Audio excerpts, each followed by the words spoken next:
Hello and welcome to episode 34 of the Fundraising Bright Spots podcast. My name is Rob Woods and this is the show for anyone who works in charity fundraising and who wants ideas for how to raise more money, enjoy their job and make a bigger difference even during the pandemic.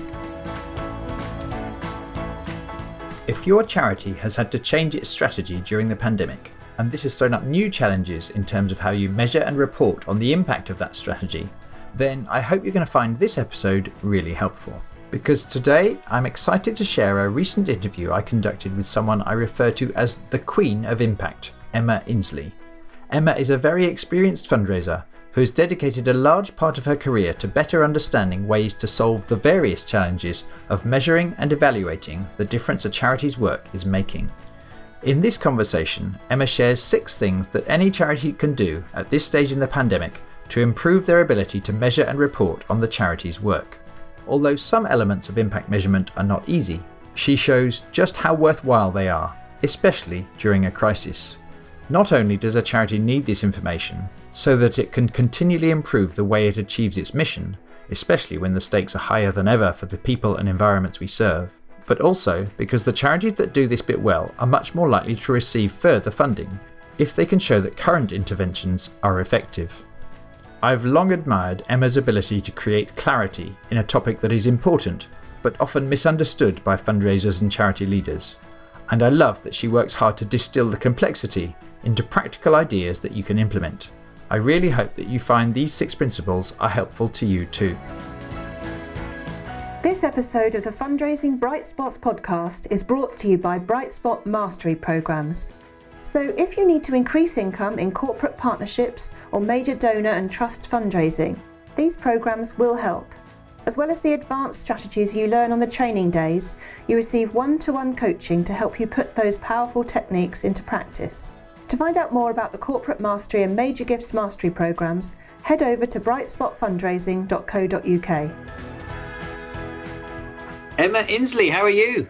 I'm well, thank you, Rob. How are you? Very well. So for the listener, here we are having a conversation with Emma, who in my mind I position as the Queen of Impact. If you are a charity and you want to get measurement right, you want to get better at understanding impact, but also ways of being more proactive and strategic in how you also convey that to donors, then I've long seen Emma as the person to talk to.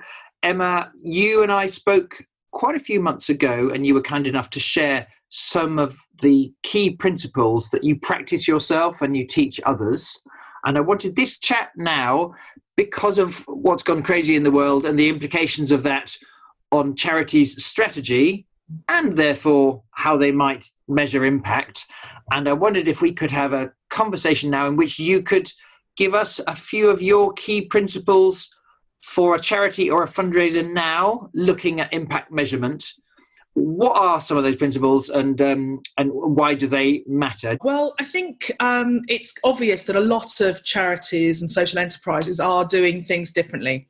They've had to move, face-to-face services online. So I think the first port of call is to look at your theory of change, if you have one.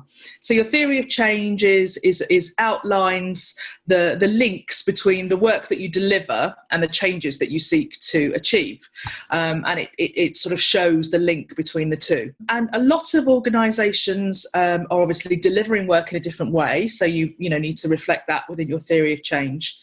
But also, given the current situation that we're finding ourselves in, a lot of organisations have gone from a model of helping people to thrive to helping them survive. And so it may be that the changes that you're seeking to achieve or the beneficiaries that you're working with has changed. And so the first port of call is to just check in with your theory of change, if you have one, about whether you have outlined the correct activities and outcomes that you are seeking to achieve. Yes, and in many cases, that might be really clearly known to the frontline head of services who's thought long and hard about what those shifts need to be in the activity. So it's clear. It's just, in many cases, a question of getting that nice and clearly written down so that it can be referenced? Absolutely. And so indeed you can share it with funders. So it's one of the, I think, a good tool if you are completely changing the way that you're delivering services, and who knows how long it's going to continue.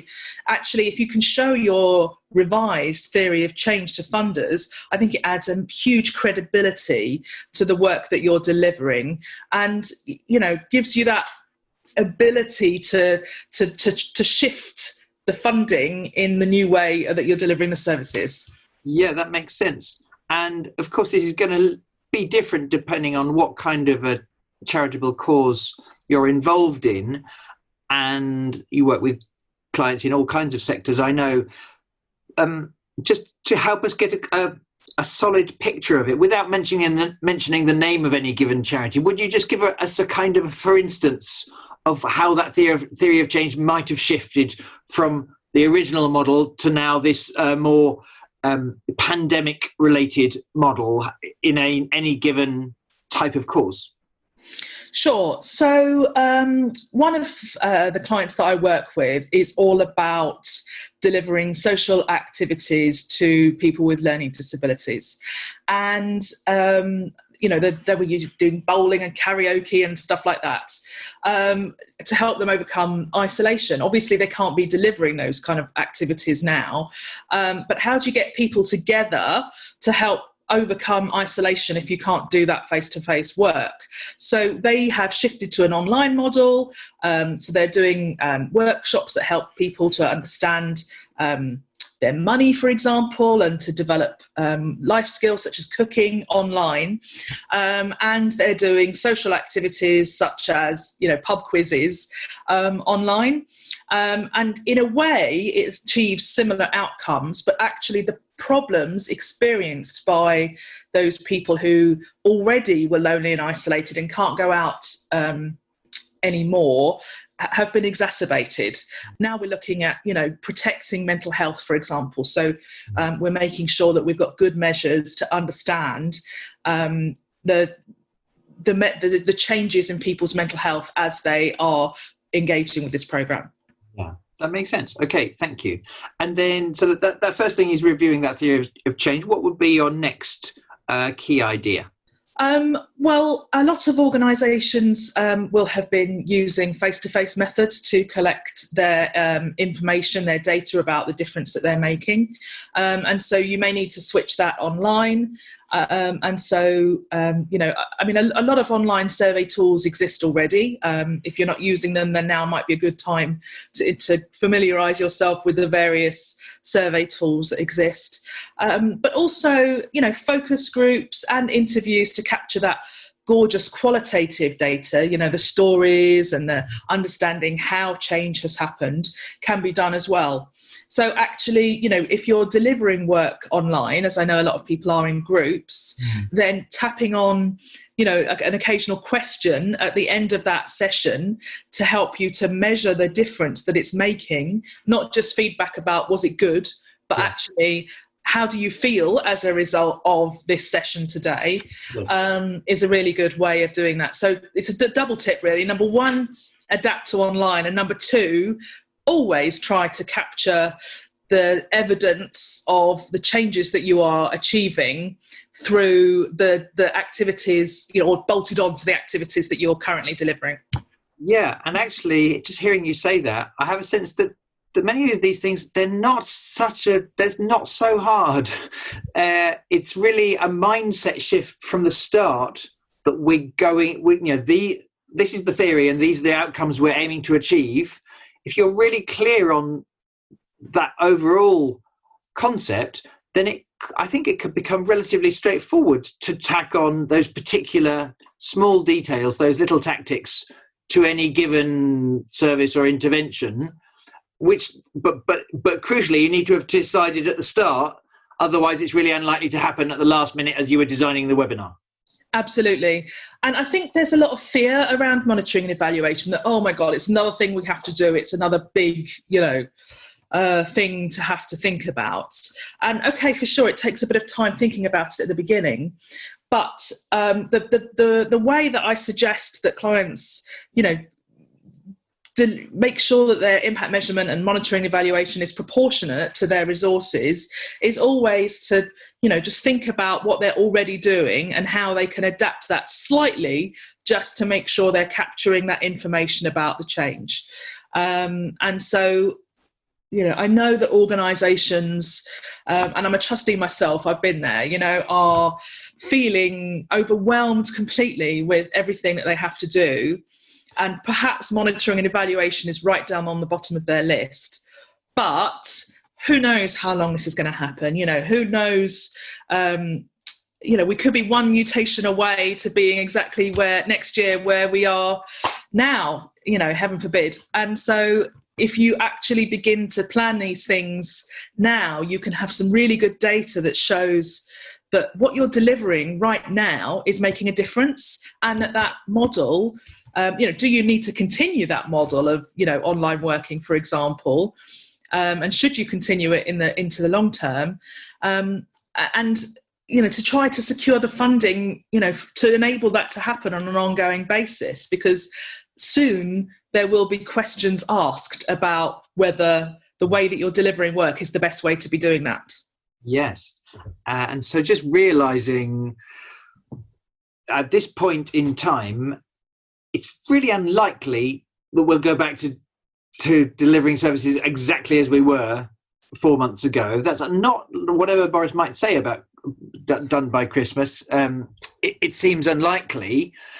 And secondly, even if the world does return to some relatively more normal, and many of your original services can happen, it may well be that there's certain things about the current more virtual blend of services that's better or more efficient, that even in the new way, or even in a return to the old, you would want to keep some of this new. Exactly. But again, it's not enough to know that instinctively. You need to be able to justify those choices, know which bits are working and justify those choices. And if you're not measuring now, how would you do that?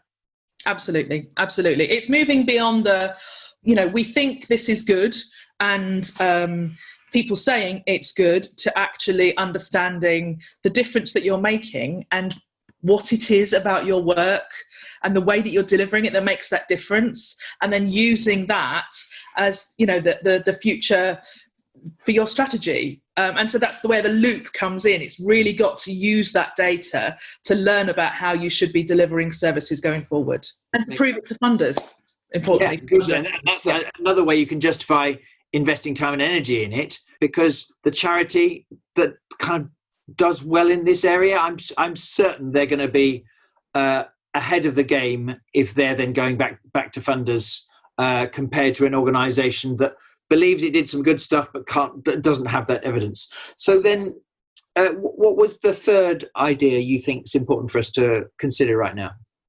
Well, I suppose tapping onto what we've just discussed, actually, Rob, is making sure that you've got evidence of need. So, a lot of fundraisers who have to complete those questions within, trust applications, and, persuading philanthropists and corporate funders of the importance of why this service is needed. The need is likely to have changed, probably have got sharper, and it may be that you are needing to work with people, to achieve more of those, basic requirements, such as, food, for example, is a classic example of, where the need might have shifted. So make sure that you are capturing that data that enables you to plan to meet that need. And actually, again, if you do that at the same time as you're capturing evidence of the difference that you're making, so there's like a cycle going on there, then that's when you can be planning the services that make the biggest difference and inspiring your funders to fund those services to actually make, focus the resources where they're most needed. So we need to not only know the need, because we can say at this point of time, more and more families, honestly, they're hungry. It's harder for them to just get stuff in the cupboard. We might know that as a frontline worker or someone running the service. But when you say we need to capture evidence of need, what kinds of evidence are you talking about, or what kinds of tactics are you talking about? Well, you might be capturing evidence such as what proportion of your beneficiaries are hungry, what proportion are relying on food banks for their food, for example. You might be looking at what proportion of your beneficiaries are now feeling like they are concerned about their mental health, for example. So it's capturing sort of data around that. And it doesn't always have to be numbers. It can be the qualitative stuff. Mm-hmm. So, for example, Jane's family told us that it's been really difficult for Jane to learn because she's hungry, because she's not getting free school meals at the moment, for example, So, the qualitative stuff around that is still important as well. So actually capturing the numbers and the stories, the qualitative stuff is really important for your suite of evidence. But also, looking at external information. So, there will be lots of research around about, evidence of, take wellbeing, for example, and food poverty. Draw on those sources as well. Have those within your armour. Very good. That makes sense. And I'm guessing we're not necessarily needing to expect that family that's accessing those important services at that time to have to fill in a form. Sometimes that might be appropriate, but often it might be an extra thing for the frontline service worker to be aware of, that they could ask a couple of questions according to what your system is.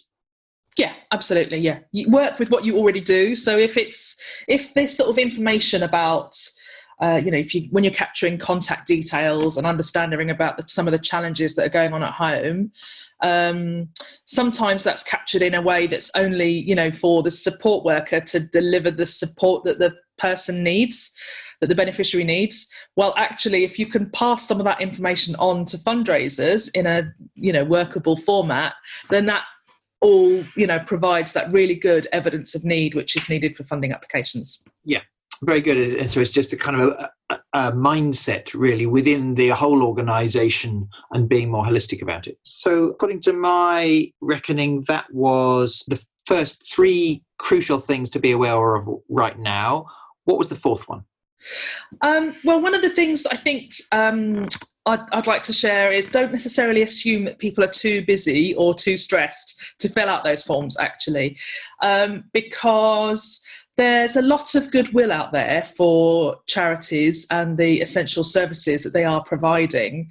And if you explain why that evidence is needed, don't assume that it is wrong to ask people to fill out those forms, for example. And it may be that people are more than willing to help you to help them and others, and not in all cases. And of course, people need to make a case-by-case judgment as to the situation that the people or the family are in, but don't have that blanket assumption that now is not the right time, is what I would say, because a lot of organisations are reporting that people have been only too willing to help out if it helps them. And it's about explaining why you need that information, why you're asking these awkward questions, or sometimes seemingly awkward questions. It's about explaining why that it will help to fund the service and keep that money going on an ongoing basis, or to get the new money needed to change the way that to improve the way the service is delivering, or to do a new project, for example. Yes. So the first key thing is not many people like filling in a great long form that takes 25 minutes, or if the system keeps crashing. But most of us, if there's some level of rapport, some level of kind of relationship has happened because of what's going on between the charity and the person accessing that help, your experience is most people are willing to do their part in sharing a bit of information that can only help more families get access to this kind of stuff. And then secondly, just for the person in the charity to potentially just put in an extra sentence or two explaining why we might be keen to capture certain information, that can make all the difference for someone to being really happy to share, or potentially less so. Absolutely. Within any data capture form, explain to people why you need it and what you're going to do with it. Fantastic. I guess there is something else to do with the shift that's happened to do with work. If more people are working from home nowadays, and I guess the implications of data safety and so on. The other day you mentioned to me that's something for us to just be aware of now. Absolutely. So, if your data, if you've got personal data about beneficiaries or indeed donors that's accessible from a laptop, you need some data security measures to make sure that data can't be hacked. A, it can't be hacked, and B, that you can't lose it inadvertently. So just, it's not for me to say what they should be, but just, have a chat, make sure that somebody within your organisation has thought about whether you've got adequate data security measures. And things like, on my laptop, if it's idle for more than even 30 seconds, I think it just, it requires a password to reactivate it. So if my kids happen to pick up my laptop, because they never should, but if they happen to pick it up, they can't get into it to be able to access any of the data that I keep on it. So it's just thinking about making sure you've got the right systems, that you can't be hacked, and that you're not going to lose or inadvertently share data in a way that you shouldn't be. Very good, that makes sense.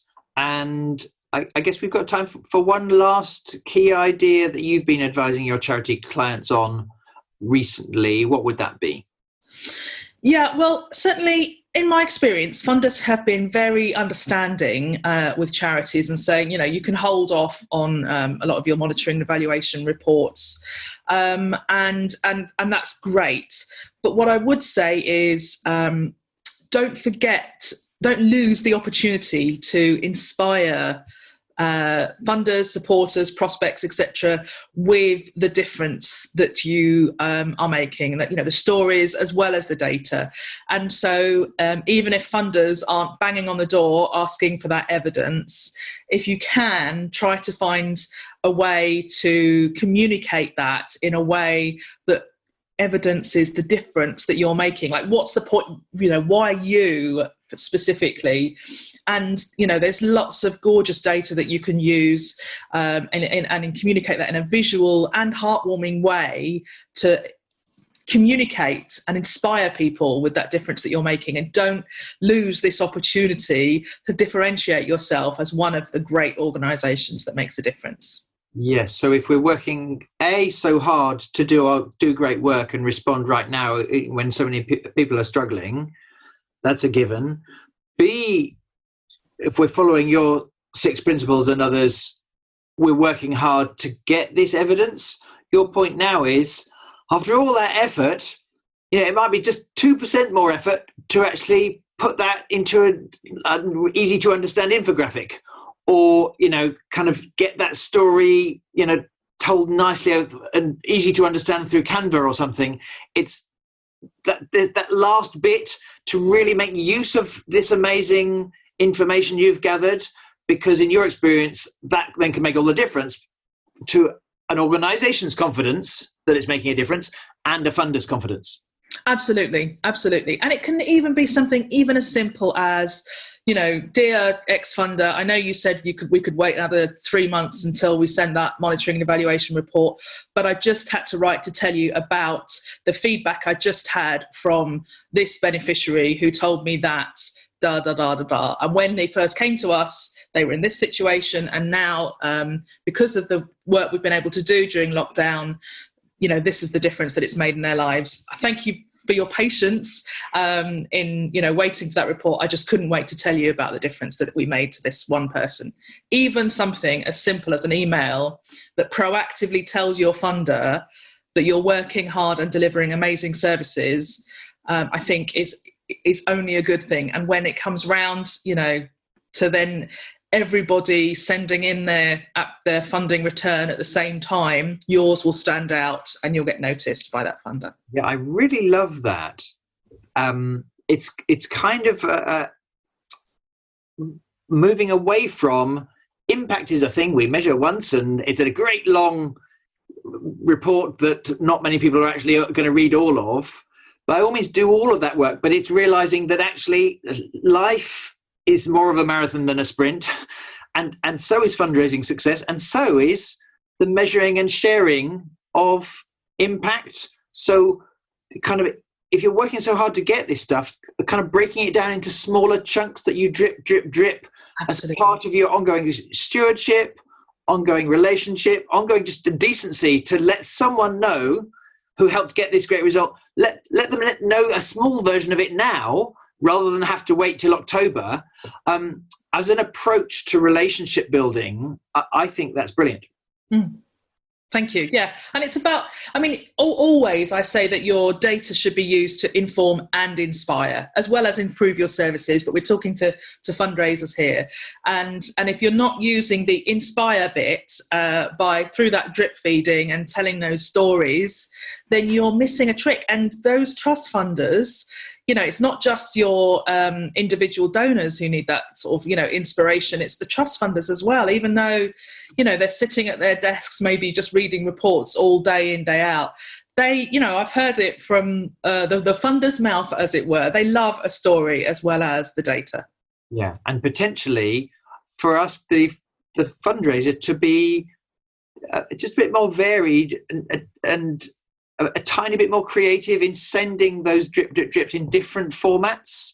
So It might be, well, it was all there in the report, turning that into a simple infographic, or taking a 30-second clip from a powerful case study that you were fortunate enough to receive by video, and a link to that, or is some other way of maybe taking a transcript of a key interview, anonymizing it, and sending that as a kind of a short, sharp blog or something. It's this approach to not only sending more frequently, but also in different formats. That can make all the difference to this message reaching these funders that we are making an amazing difference. Absolutely. In terms of what charities can do to get better at this, lots of it, is very doable on their own, because I know you've coached fundraisers for years to implement stuff on their own, and I also know that at the other extreme, a charity can bring you in-house and you do lots of the work with them and for them. But I gather you've created a middle way whereby you can at some level help them, but they end up doing a lot of the legwork, and there's lots of good benefits to that. Do you want to tell us what that new approach is? Because I think quite a lot of our viewers are potentially going to see some value in that. Yeah, well, it's a new approach for me, actually. And so I'm piloting an impact measurement accelerator, whereby I help organisations to define, plan how to measure their impact, actually capture and analyse that data, and then produce it into all of the gorgeous outputs that we've just been talking about, an impact report, as well as all of the other lovely stuff that can be broken down to drip feed and inspire people as you on an ongoing and continual basis.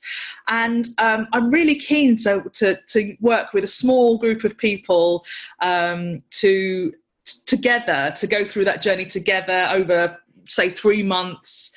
And if you're interested, if that sounds of interest to you, then just drop me a line, emma@insleyconsulting.com, or connect with me on LinkedIn, and I'll be happy to tell you a bit more about it. Fantastic, Emma. That sounds like a brilliant approach that's well worth trying for a certain kind of charity where it absolutely needs to get better at this stuff, but it needs to ongoingly take responsibility for keeping doing it.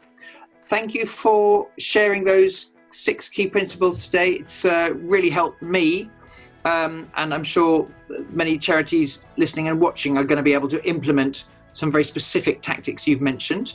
So thank you for sharing it. I look forward to catching up with you very soon. But for now, thank you very much, Emma. Goodbye. Thank you. Bye.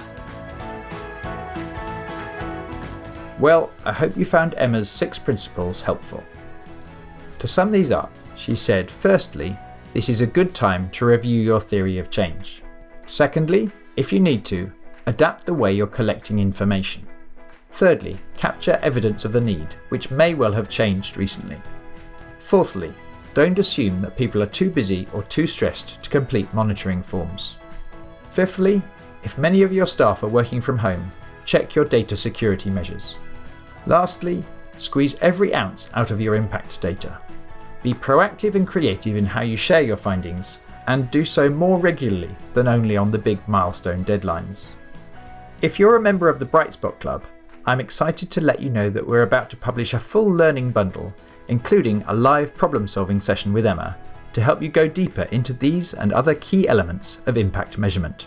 If you're not a member, you can find out more about this learning club and all the learning bundles, the weekly coaching calls, and how to join at brightspotmembersclub.co.uk/join. If you enjoyed today's episode, do remember to subscribe to the podcast today. And if you're able to take a moment to go to iTunes to rate and leave a brief review, I'd be incredibly grateful, as this helps other charities and fundraisers to get access to this free content that we're working hard to create. And if you want to get in touch or share this episode, Emma and I would love to hear from you. We're both on LinkedIn, and on Twitter, Emma is at Emma Insley with a capital E and a capital I, and my Twitter name is at Woods_Rob. Finally, thank you so much for listening today, and good luck with all your efforts both to raise funds and to show your supporters what difference their generosity is making. Goodbye.